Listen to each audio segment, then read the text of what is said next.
Well, ladies and gentlemen, I'd like to say hello and welcome. Welcome to a fresh, brand new edition of the program ASHFORD GARLEY Live. On this beautiful Monday night, as we come to you from Lansdowne, PA, today is Monday, April the 10th, 2023, and it feels great to be back home. I'm telling you, we'd like to say thank you to our Lord Almighty for giving us the strength to be here tonight. Father, we want to praise your name, want to bless your holy name. We are grateful to you. In the name of Jesus, we've given you thanks. Folks, some heard the name, some heard people talk about him. You've gotten the opportunity tonight to match the face to the voice, the mastermind, Dr. Love, the medicine of the microphone, the golden voice of Liberia. Yewole no muzu adi wonje madobo to jai adi wa po boro blai kwadi kojo boro sei be dia ku e gwe play second we pelia Africa's media do extraordinaire. He doesn't eat iron, but he's definitely stronger than a lion. As for the giant, then now you know me, Garley. Welcome.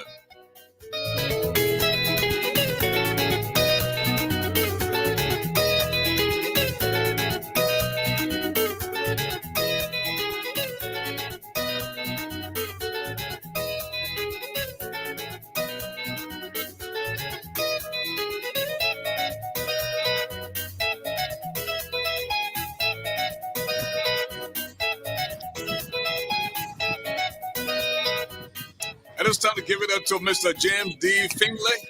It's been a long time, James. How are you? I also like to say hi to Angela B. Barrett. She said, "What's up, brother? Hi, my lovely sister. Please share the video. Invite a few friends. Lady, gentlemen, hello and welcome to the show. Let us begin with the Reverend Idatus Addy. My man, what's up? How was the weekend? Weekend was wonderful. We celebrated the resurrection of our Lord and Savior Jesus Christ. What a joy it is to know that we too will rise again though we die. God be the glory. Greetings to all of you wonderful fans and esteemed panelists. Well, for me, I'm still on my vacations, outside of the United States, and it's been a wonderful time. All I have to say is that welcome to all of the viewers out there, and I just thank you for taking the time out to watch this program, and I hope we can deliver yet another entertaining and informative presentation tonight. Thank you. Mrs. Lexi Brooks Roberts. Yes. Good evening, Mr. Garley. Good evening to my fellow panelists. And good evening to our listeners and viewers out there. Welcome to another exciting edition of ASHFORD GARLEY Live. Okay, before we begin, we have a special guest panelist in the building tonight, Mr. Joel Dennis. Mr. Dennis, hello and welcome to the show. How are you doing, sir? Okay, I'm better than good. It's a pleasure to be on. All right, now tell us a little bit about yourself, my man. Welcome home. Thank you. Well, I guess I want to say I'm a Liberian first and foremost. Live in America. Been here for quite some time now. I live in Atlanta, Georgia, and I've been in Atlanta for about on and off about 20 or some odd years. I've been going back and forth to Liberia as well. I'm a real estate investor, part-time, full-time IT worker. So, like I said, glad to be on. Hopefully, I can be an inspirational part of this show tonight. Okay, sounds good. Well, ladies, gentlemen, let us jump straight into this. We just completed the first phase of the voter registration process. 6 counties are down, 9 more to go. Monserrato, Omin, Magdibi, Cape Town, Grand Bassa, and Bapulu. Those were the counties that just completed the voter registration process. Let me begin with you. How do you think the process went? Well, I'm glad they've completed the first phase, but I'm more curious to know how many people the NEC registered to be able to participate in this electoral process. So personally, I'm not just interested in them finishing the first phase. I would like to know, in the context of the population, how many individuals have been registered. The public needs to know this. So it's not just saying, "Oh, I finished the first phase, so hey, kudos." But I certainly like to know how many people have been registered so that Liberians can have an idea. Because part of this process of or moving into the second phase is to encourage Liberians to register and participate in a voting process. And that I have yet to see NEC doing, and I'm not particularly happy about that. I'm pretty sure in the coming days they will give us some type of number of before the next phase of the process starts. We might hear something from them. James Fisk. Well, the thing is, like I talked about it last time, most of the definitions have not been truly operationalized by NEC. So when you talk about campaigning, one of the ways of getting people to go and register to vote is if and when they are mobilized by the political interest they seem to gravitate to. So, in other words, for instance, if you have political parties mobilizing their people to go and register to vote, you can have a large turnout of people who may represent the opposition or perhaps maybe the ruling party CDC.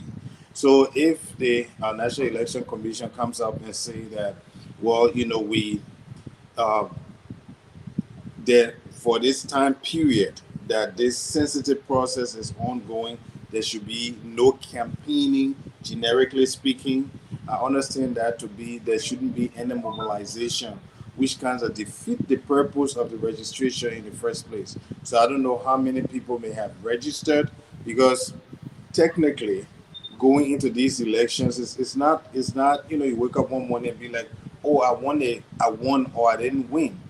People, a serious political campaign means that members within specific political parties would know how many people have registered and with certainty will vote in their interest, and those who are still leaning on the fence and all that kind of tabulation, they will know that. I'm sure they would not for this instance because NEC hasn't been clear with those definitions that would assist the process.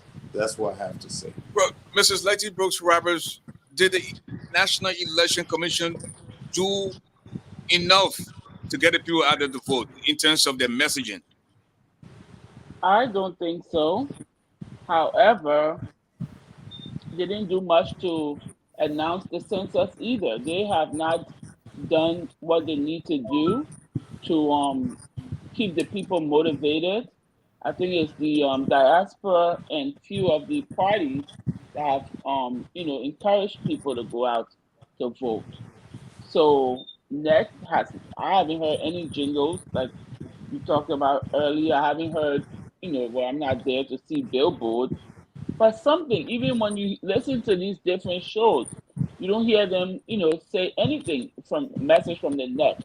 They can't even invest few dollars as many diaspora shows there are, or even right there, the radio station. You haven't heard I haven't heard anything and I listen to them. I just hear maybe one of the hosts say that go out there and get and register, but I don't think NEC has done enough to promote the process. Well, Joel, with the talent and expertise our brothers and sisters have in Liberia, why the NEC did not, tap in on some of those in terms of the jingles, in terms of the comedy, and stuff like that to get the messaging out there? Well, I mean, in my opinion, I think the ruling party right now is definitely, and this is my opinion, involved in some sort of voter suppression anyway. One. Secondly, there is not enough funding in Liberia for well, they didn't put enough money in that budget to encourage or to go around the counties and encourage more people to vote. The funding is very, very, very low. And secondly, I think we Liberians too, regardless of funding or or the political leaders going out there to promote this upcoming election. I think Liberians all around the country are very much aware that there is an election going on. Um, Now, whether the political leaders in the various parties are inspirational enough to get people out to come out and vote, that'll be a whole different story. But I think for now, as far as getting the message out there, there is not enough. There's not just not enough money in that budget, for the NEC. Idatus, let us talk about the importance of the voter registration card. I believe NEC did not do enough to educate the people on the importance of the card. I'm told the card this for 6 years. Besides, the card can also be used to travel to other ECOWAS countries. You can use that card to open bank account. But some of the people who are already frustrated feel there's no need for them to vote. So had they explained to them in depth as to how that card could benefit them, don't you think they would have been out there? I mean, political marketing would have been very excellent on the part of NEC, but as my dearest brother Joel stated, NEC doesn't have the funding to do that. Now, beyond NEC funding to do that, almost every Liberian knows that we are registering to make one of the greatest decisions of our lifetime, selecting someone who will be the commander of our socio-economic and political well-being. So, yes, NEC that didn't have the money or doesn't have the money, and that the government hasn't funded NEC, but I think Liberians by and large, irrespective of the absence of money to fund the process, should recognize that they should be able to get up and go and vote and not rely on any inspirational leader encouraging you to go do so. So yes, the fact that they can travel all over the place and go to foreign countries or register with those cards, those are all existential benefits. What is primarily important for this particular process is that Liberians do go and get registered so that they can participate in the future of the nation. This is the only time you can genuinely make a decision as to who you want to lead you.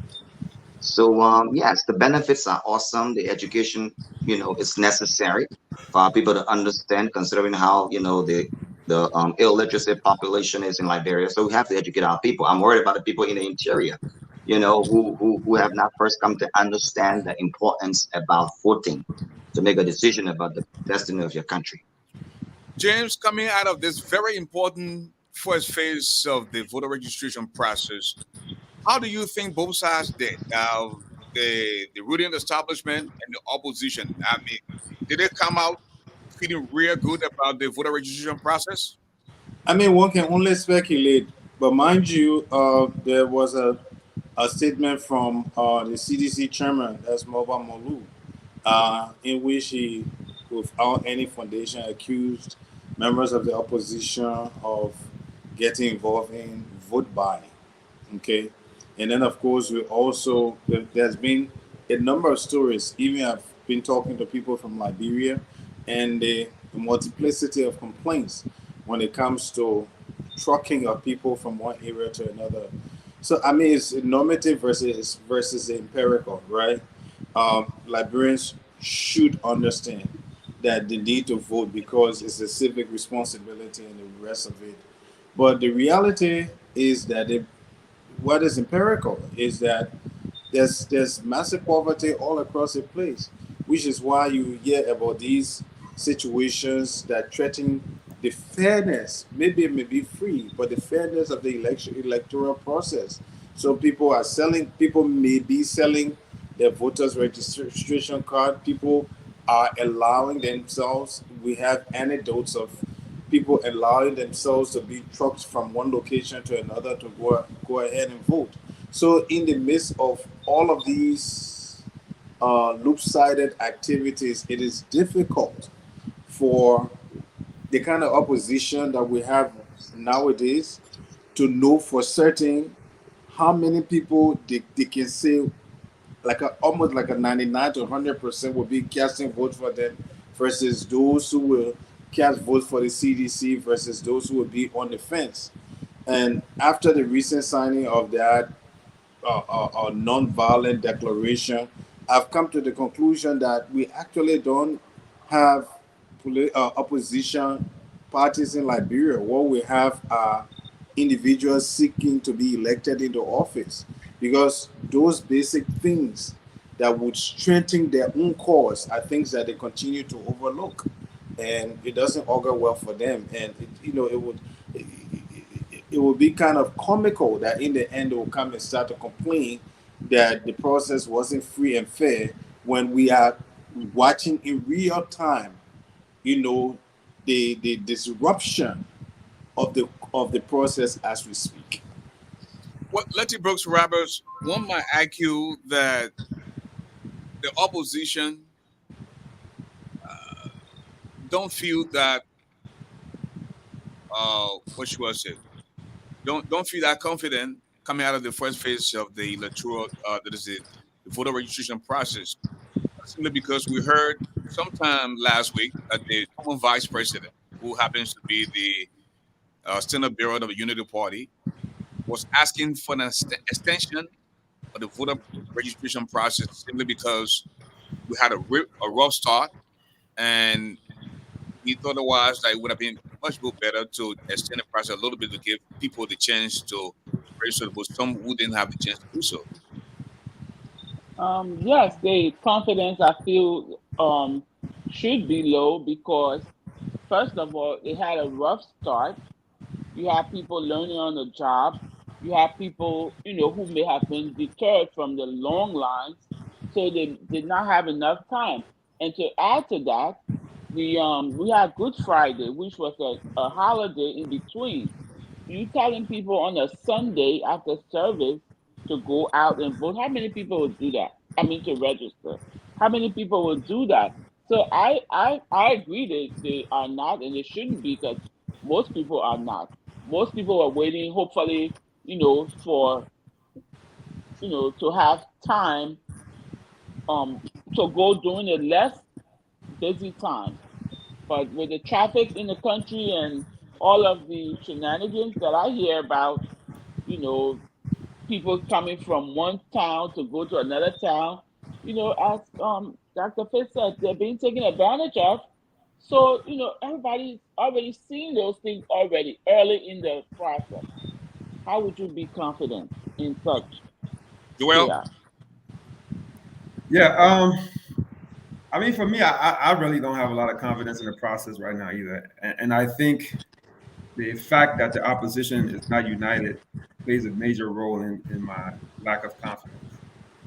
I think ultimately, if this election does go to a second round, I think it will be decided by the Supreme Court. I think that they're setting the stage for that to happen, to take place, that it will be decided by the Supreme Court.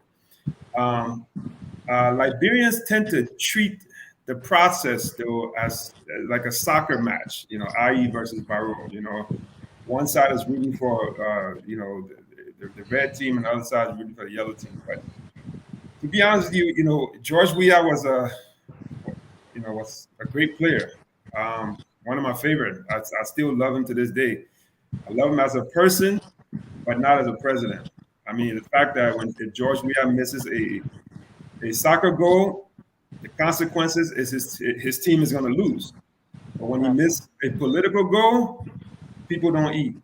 A lot of things don't happen in Liberia. So this time is serious, especially for people in my generation. I mean, we don't have that much time.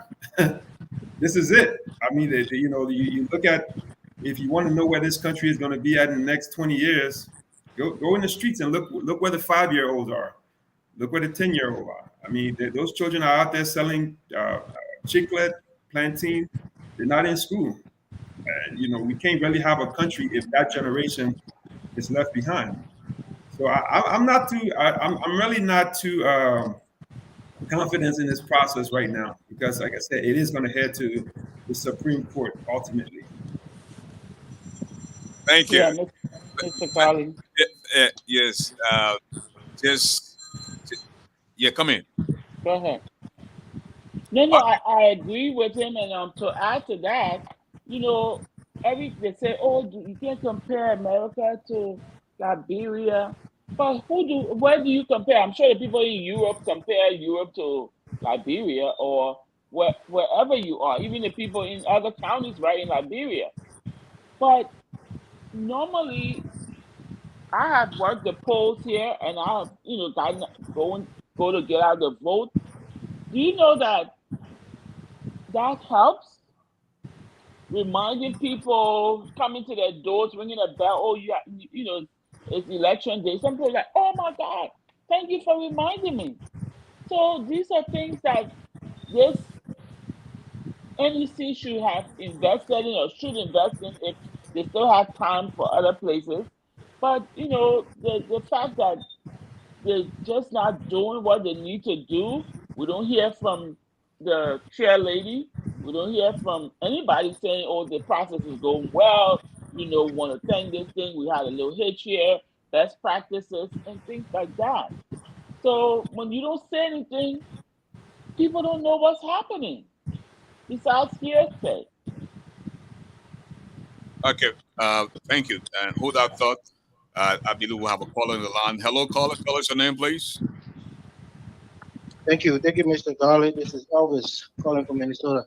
Welcome to the show, my brother. Go ahead and make a point. Thank you. I wanted to jump in quickly when I heard Joel's last statement.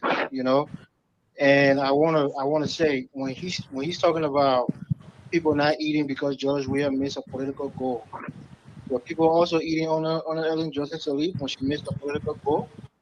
I mean, don't try to pigeonhole this president that any mistake that he made, it affects the country, which is true, but you can say that for his predecessor. And also with this whole voter registration thing, the reality is going to be a low voter turnout this election, and that's bad news for the opposition because somebody like Cummings, for example, who has the quote unquote resources to mobilize people in his party, to use his quote unquote administrative skills to get people to go out and vote. You see it here with the Democrats. You have people doing busings and getting older people out to vote and register to vote. Why isn't this genius, administrator doing something similar to get people out to vote?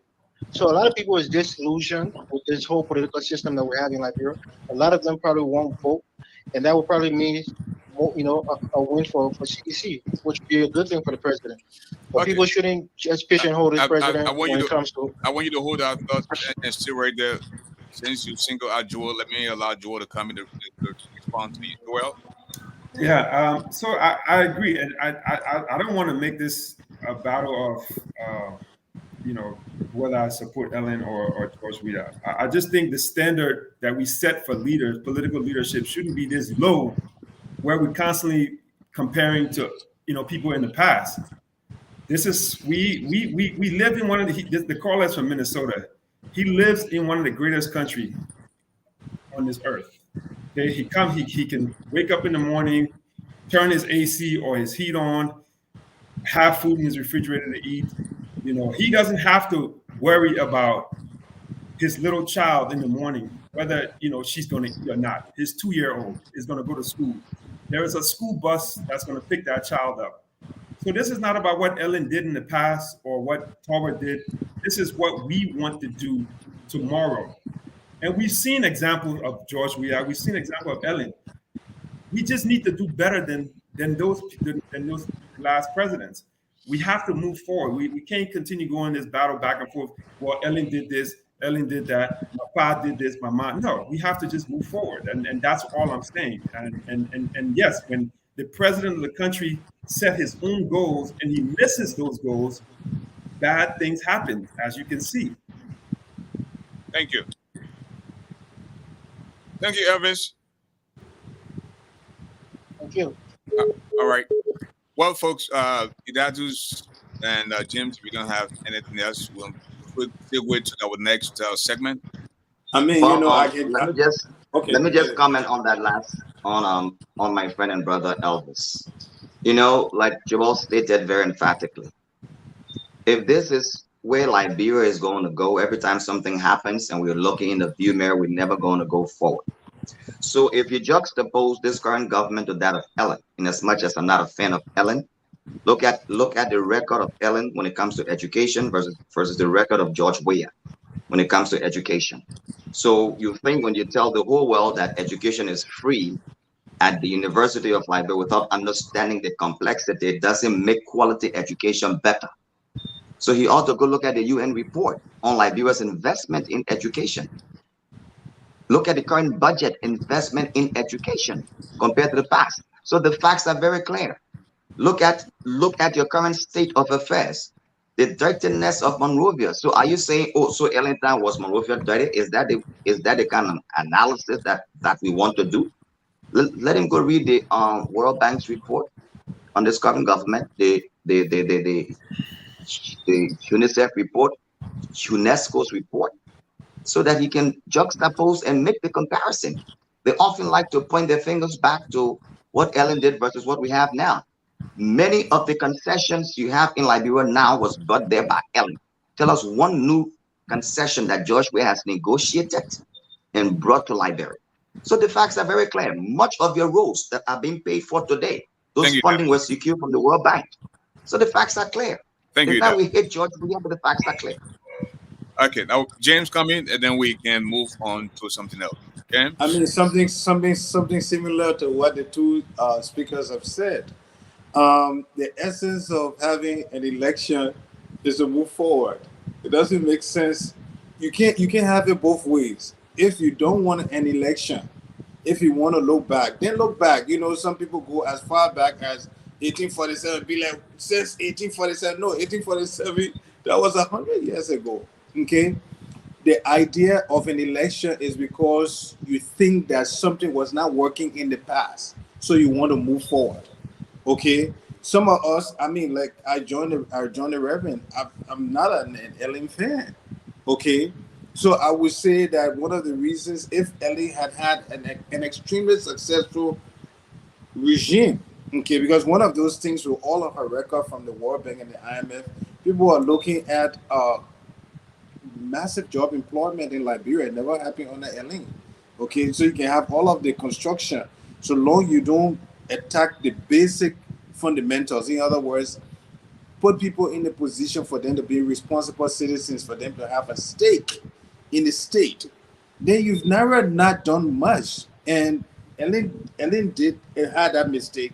George Weah comes and continued the mistake. He builds a soccer pitch in the midst of the ghetto where almost 90% of the people don't have jobs. You go and build football field rather than building a factory. It doesn't make any sense.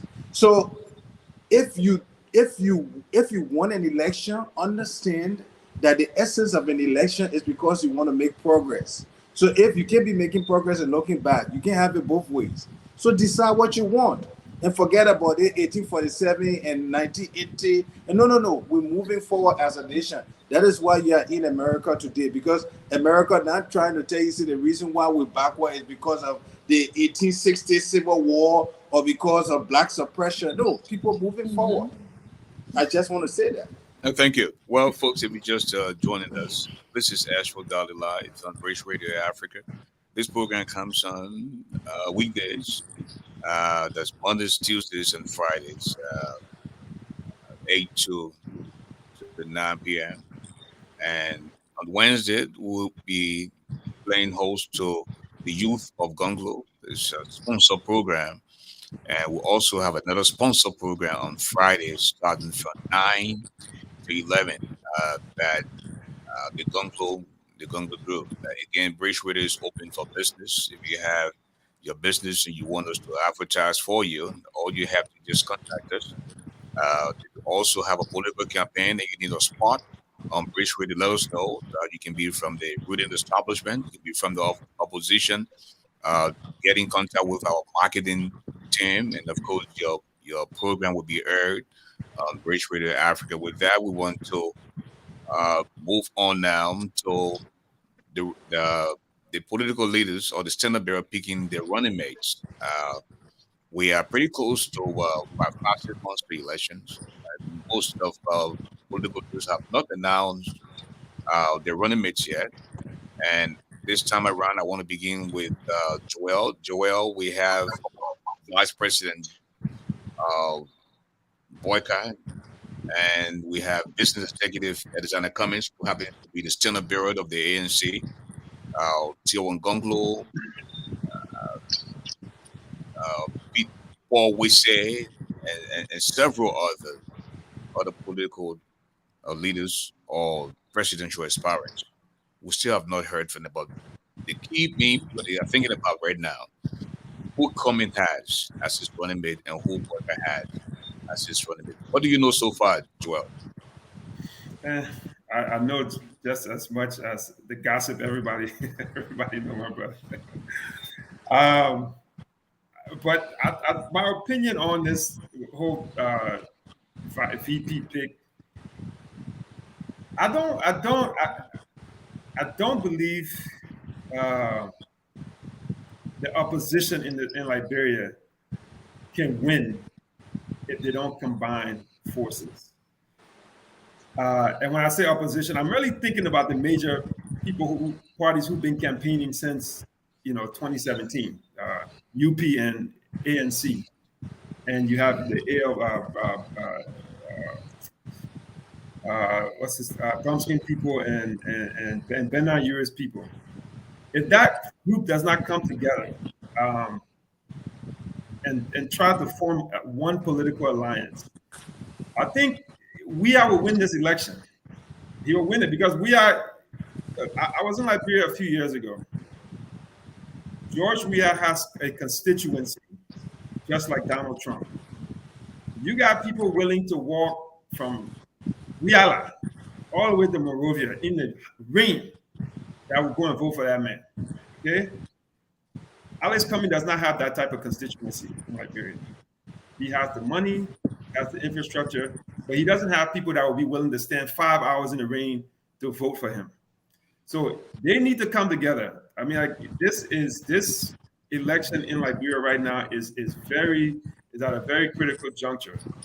If they don't come together, it'll be hard for them to defeat George Weah in this election.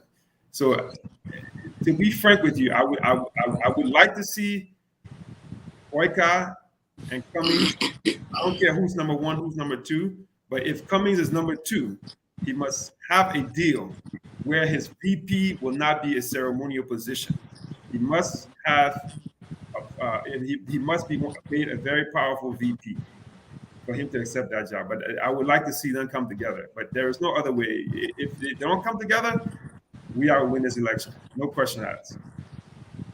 That's who's at it. Well, as it stands now, there's quite some collaboration going on. I remain very hopeful and confident that there will be some opposition collaboration in this process. We are just about 6 months away from these elections. And talks are underway, and I'm very confident in light of the current coalition among that of the Unity Party, the ALP, and the Liberty Party, of which Darius Dillon and Yombi Kanga are pretty much the political leaders and have a very genuine constituency base. So I'm confident that there will be some collaboration coming together. I think we should give them time. These are very critical moments, even though the public pressure is on.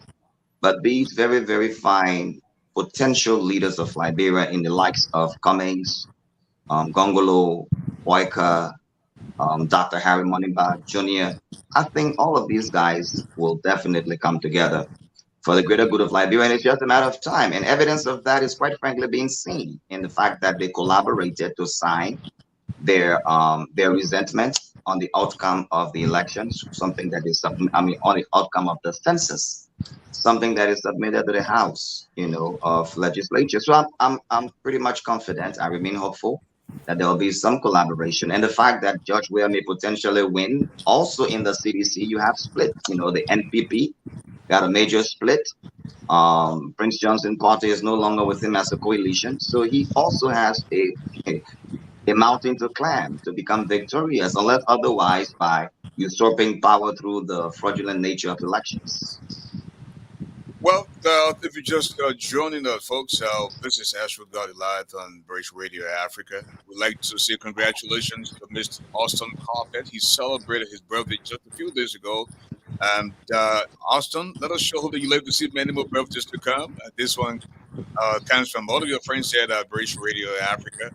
And for all of you, if you're just joining us well, help promote the platform in terms of your kind donation. The Cash App is on there, 267-248-5295. The Jud is also on there, 267-248-5295. James T. Fisk. I would just the guest panelists mentioned something that was quite interesting and extremely important that people de-emphasize a lot. He talked about people trekking thousands of miles to come and vote for Mr. Weah. And we need to ask ourselves why. And there's one answer for that. Weah has a brand.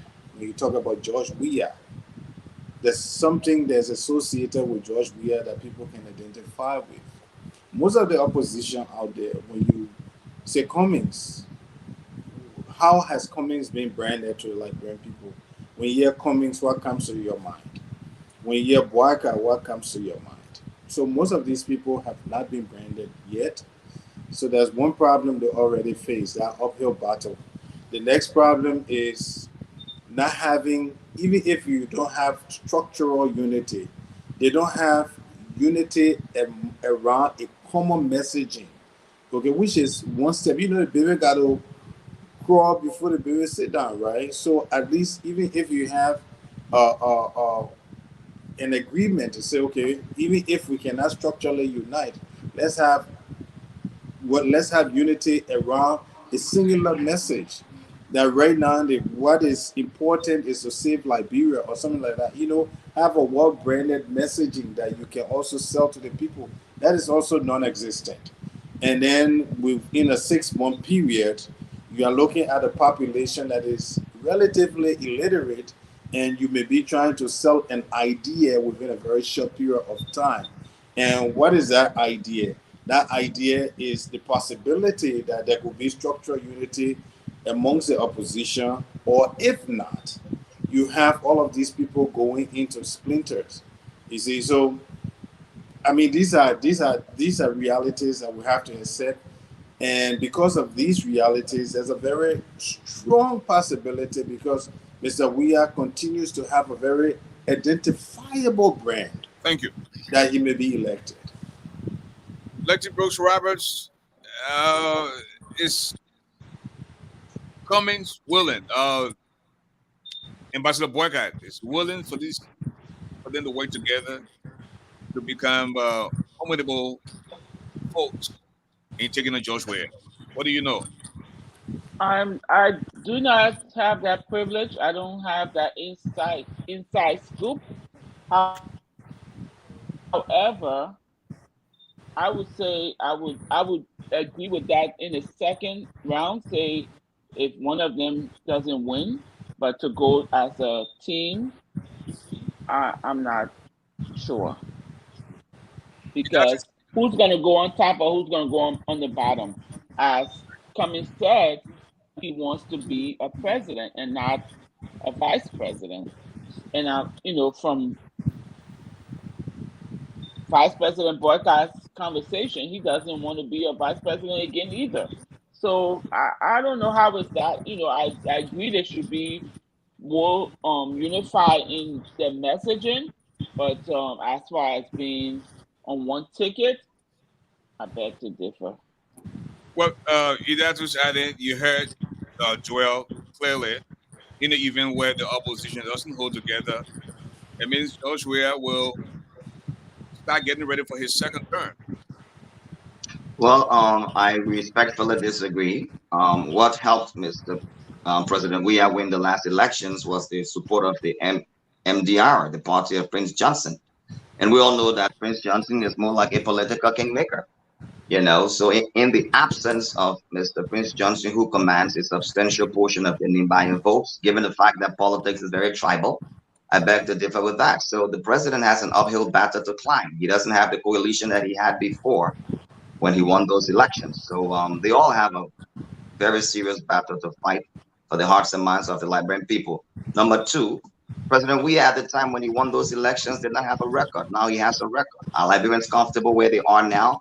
That he's the president and successfully built 48 houses for himself. Civil servants consistently, go through this idea of not getting paid, the harmonization. So there's record on the ground for Liberians to decide whether or not they want to continue with this president who has by far and large impacted their livelihood through the so-called harmonization of their paycheck that constitute their livelihood. You know, the rampant corruption in where in the years government has, stated that three of its main officials have become sanctioned. So all of these things are messaged within the minds of the Liberian people. So I don't know if opposition has so much work to do. I think, quite frankly, Mr. Cummings, Boyka, Gongolo, and Ben Ayure, of course, who's not running, they all have a very common message. Liberia is corrupt than ever before, first time in the history of the nation, where this president takes 48 days, 11 days, and comes back with no transparency or accountability to the Liberian people. Drug infestation has taken over our nation to the tune of $140 million, arm and money laundering entering the country. So this president has a record. The mysterious deaths of people that has not been yet investigated and reported to, the sense of insecurity in the country. All of these are in the minds of the Liberian people. So I don't know how politicians need to reverberate this reality for you to understand that many Liberians live below $1.95 of the international poverty line. This is the reality. So Mr. President has a record, and Liberians don't need to be told or inspired about the importance of making a serious decision regarding their destiny. But it doesn't, for quite some time now, Nima Kande has played a very major role in selecting the presidency. Now, based on the massive growth of the southeastern counties, according to the census, perhaps Georgia does not need Nima Kande to win the presidency. Do you agree? No, I beg to disagree because when you quite frankly look at the census, which was corruptly done, in my opinion, where the southeastern section of Liberia, that a research was done, used much of the contraception on that end, whilst the western section of Liberia, where population increased and did not use contraceptives, happens to be the one that's decreased and the southeast decreased. Why did it do that? Because one can foresee that potentially there might be serious discrepancies with our elections. So yes, by that reality, then we may as well just go through the motion of voting whilst President Uyakwan himself, and we do not want another 1985 to repeat itself. James T. Fisk.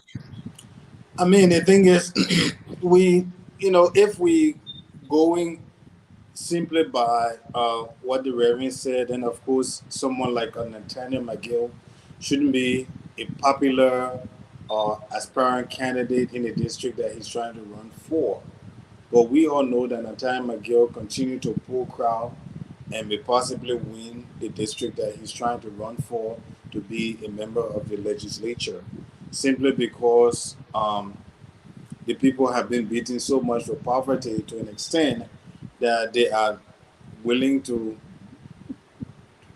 get a buck, a fast buck, for just about anything. A lot of people are selling their integrity because of the low poverty, and this is something that we just cannot write off within the political landscape of Liberia.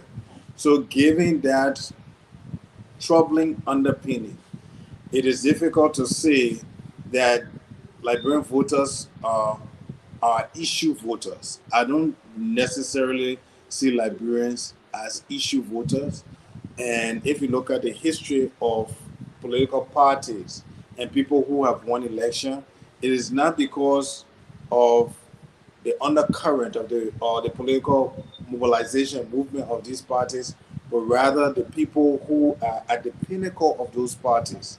So, take for instance, you had Ellen Johnson Sirleaf from the Unity Party. Then Unity Party won an election. The same thing with CDC and George Weah, and Mr. Bako Matthew had the whole process not being corrupted by Samuel Doe. So Liberians are not necessarily issue voters, and then compounding on that is a question of poverty.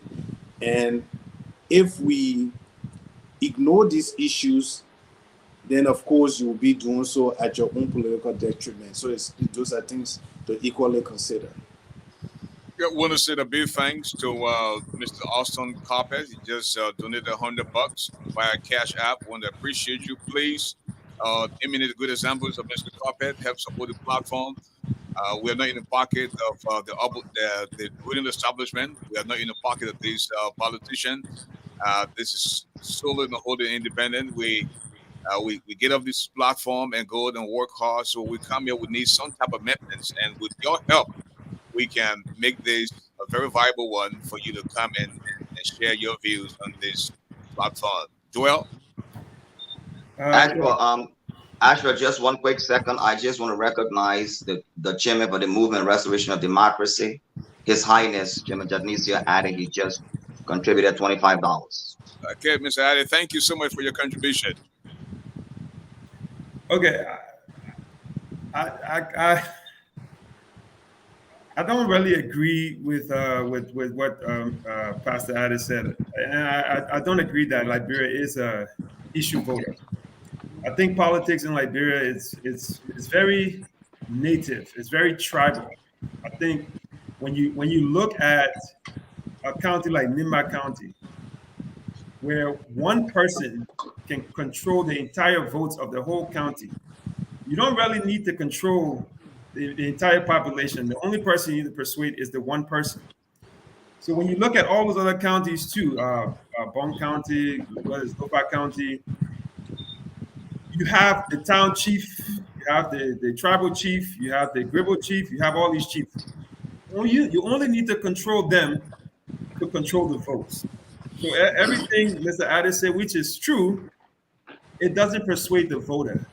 Not most of those people probably don't even speak the English he's speaking. Okay? They speak in the dialect, so they don't really understand what he's saying here. And so this is the reason. And when it comes to Liberia, democracy there is not about, it's not here. We know the Republican Party say they want smaller government, lower taxes. Democrats say they want more system that help protects people. But when it comes to the political leaders and the political parties in Liberia, it seemed more like a party that's built around the personality cult and not built around principles. So people aren't understanding all these different ideas about, what we're talking about. The country need to grow like this, the country need to grow this way. People just want to eat. And who's ever feeding them is who they're going to vote for at that time. That's outside of Monrovia. This is what we tend to see a lot. So if one person in Nimba can control the whole vote, and you just need to control that one person, you don't really have a true democratic system, because people aren't really voting based on the democratic ideals. People, I have yet to hear Alexander Cummings talk about what his ideas are of making that country better. I know Pro came with their agenda, but they seem to have made everybody poor in the country. So I'm not too excited by any other political parties right now, to be honest with you. Okay, well, folks, with 12 more minutes for us to conclude, I think we can squeeze in one more last segment, and that has to do with President Weah's attack on the political leader of the Tory Party, Reginald Goodrich, at the just ended declaration signing. And well, ladies, gentlemen, I don't know what you know so far. According to Mr. Goodrich, following the declaration ceremony, he was attacked in the hallway. President Weah called him a liar. First, the President Weah said, "Are you enjoying the democracy now?" And he said, "Goodrich, I'm speaking to you. Are you enjoying the democracy now?" Then this President Weah, according to Goodrich, said, "Look at you. You are a rogue. You stole my card and burned my house." Just after signing the Farmington Declaration, he reduced the office of the presidency so low to the point where people were shocked. Let me begin with Idatu Zade. Well, according to Mr. Goodrich, the president violated the very declaration when he made that statement, page 3, counts 6 and 8. And he also called names who were there when the president made that statement towards him. Lieutenant F. Kamara for the ALCOP, the president's wife was there, and other members of the bodyguard. Now, I'm not expecting, our, journalists to go and ask the president's wife to confirm that. But I think it's only fair that journalists on the ground in Liberia go and look for these individuals to confirm Mr. Goodrich's comments concerning the president. Assuming that is true, only if that is true, then that was not nice on behalf of the president. And if that happened, Mr. Goodrich deserves an apology. And whatever that exists between both of them need to be resolved in order to foster a peaceful electoral process that is,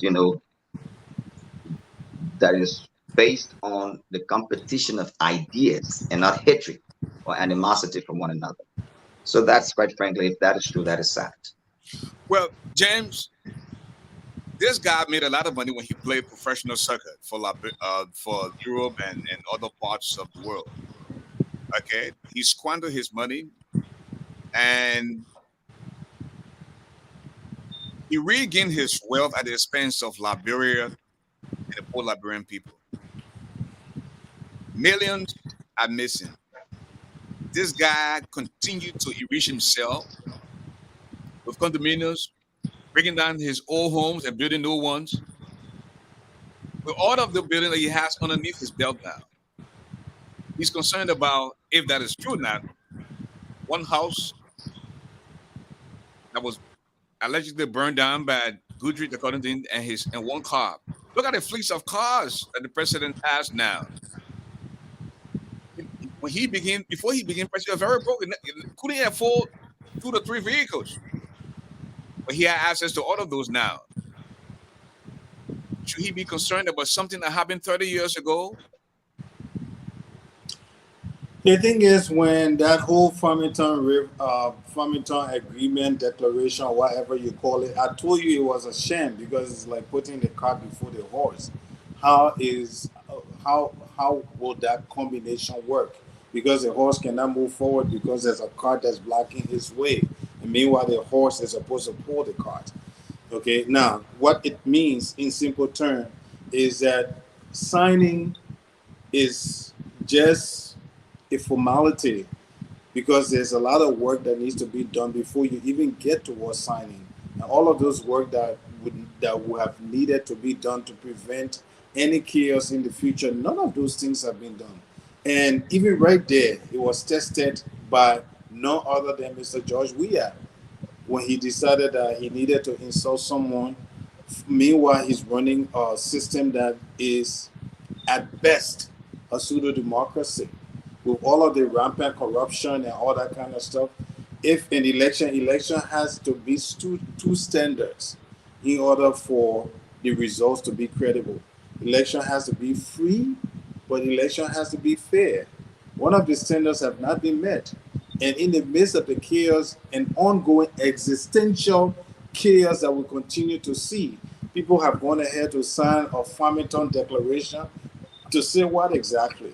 Okay, so you can't blame Mr. Weah for being the kind of person that he is.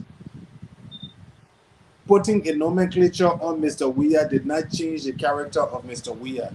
Mr. Weah, like most other African or elected dictators, when they are abroad, they behave in the kind of manner that Western cultures expect them to. When they come to their own people, they show that raw behavior that questions the civility that is supposed to be within the orbit that they function. I would just say that. Thank you. And that is bad. Thank you. Well, You know that this Liberia money, the Agena money. Well, let me tell you something. You can look at all the former officials that became wealthy, all the way back from like Liberian posted 19. Ooh, when they leave government, they end up being broke. They end up with nothing. Some former senators, you go to Liberia today, you see them in the bar begging for you to buy them $1 beer. We are government today. One of the biggest fear is the day after they leave the Liberian presidency. These people will not be willing to just go away easily. Okay, the Jefferson Koji, all the people that have acquired wealth and power in the last few years, that wealth and power could vaporize the day after they leave the presidency, and when George Weah leaves. You and I both know that is not an easy thing. I mean, the caller said previously about Ellen's government. At least under Ellen's government, Ellen people had green cards and U.S. citizenship, and they ran away from Liberia. I don't think this government will be able to withstand the pressure that's going to come to them from another government, and that makes me very fearful about what's going to happen the day after election in Liberia, because that power is hard to give up, and that wealth is hard to give up. I'll leave it at that. Lady, you can come in and then you can tie that in with your closing statement as we wrap up tonight. Yes, I think that despite or unlike what Joel thinks, they may not have to come overseas with green cards. They have made their bets in the West African region, Ghana, Ivory Coast, to name a few. So yes, these former people who were so desperate to make a change have become millionaires now, and so they know that it's going to be hard. That's why they're doing all that they're trying to do to keep the system from changing, because they know that the people that are aspiring want to make real change, and they may have to sweep with Mr. Gongo's broom from the inside of the buildings outside. So it's not going to just be the president. We need to change a lot more. We have a legislature that's not saying anything about the census. We were told that we have a report. We haven't heard. And numerous other things. We see the vice president now doing a tour just in time for elections. Isn't that just a fake behavior? Knowing that, yeah. I'm sorry? 30 seconds. Go ahead. Okay. Yeah, but in my closing, only the Liberian people know what they're feeling. We see people go and enjoy themselves and come back, and it looks, glorious. But no, it's not. The bread and butter issues that matter to their children, to themselves, just going from point A to point B. If you don't have a car, it's like, it's a chore. But they will have to make that decision. We can only steer them in the right direction. And for these people that are saying, "Oh, George, we will get another term," Thank you, Lady. I pray not. Thank you so much, Joel Dennett. Man, I'm pretty sure this will not be your last time yet. Close out. Your partner statement as we take leave of you tonight. Give us 45 seconds. Oh, you talking about me? Yeah. Oh, well, yes. Thank you for allowing me this platform to talk. As a young man, I'm very hopeful for Liberia.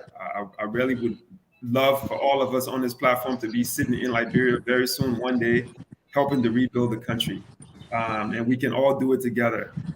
It has nothing to do with which party we support. Tomorrow, if George Weah wins again, I still plan on being in Liberia, helping him build that country, because that's where I want to live. America has designated me as a senior citizen now. I'm getting my AARP card in the mail, even though I'm still in my 40s. So I'm ready to go home.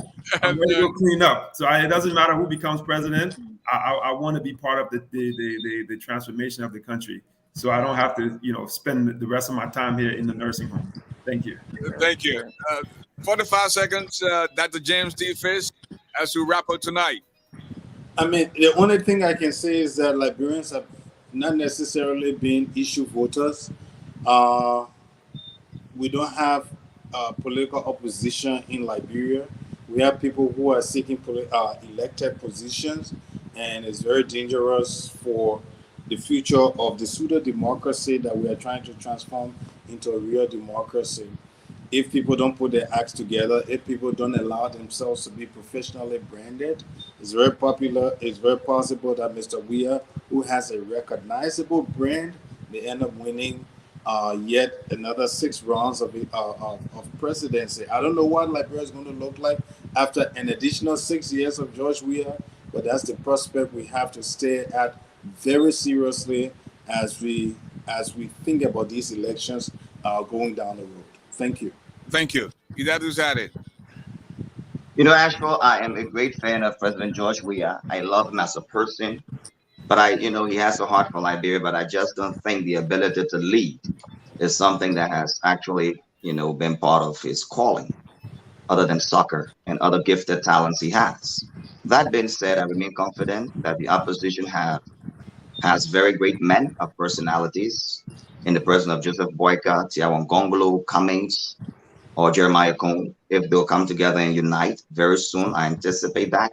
And that is why they are taking their time to select a VP. And everybody's looking up to Joseph Boyka to make that decision. I still believe Liberia can do better in terms of what we have now, in terms of the poverty Liberians are experiencing in education, healthcare, among several other things. So Liberians will ultimately rise to the moment. We're encouraging them to register to vote to make a difference in their lives. Once again, I often say patriotism over individualism, nationalism over tribalism. And Thank folks, that's all the time we have to be with you. God willing, we'll be back tomorrow night at 8 p.m. Until then, please allow me to borrow the wordings of the wise man. What people think about you and the possibility of the dream, it's none of your business. That's their business. Let them think about it. Tough times don't last. Tough people do. The height of a man is never known until he rises because there's no second chance. Make that first impression. Don't see okra and swallow bone because you can't hide your nakedness from bathing bucket. But God bless you. Don't see that medicine. The mastermind, the doctor of law, Africa's media doobie dude extraordinaire.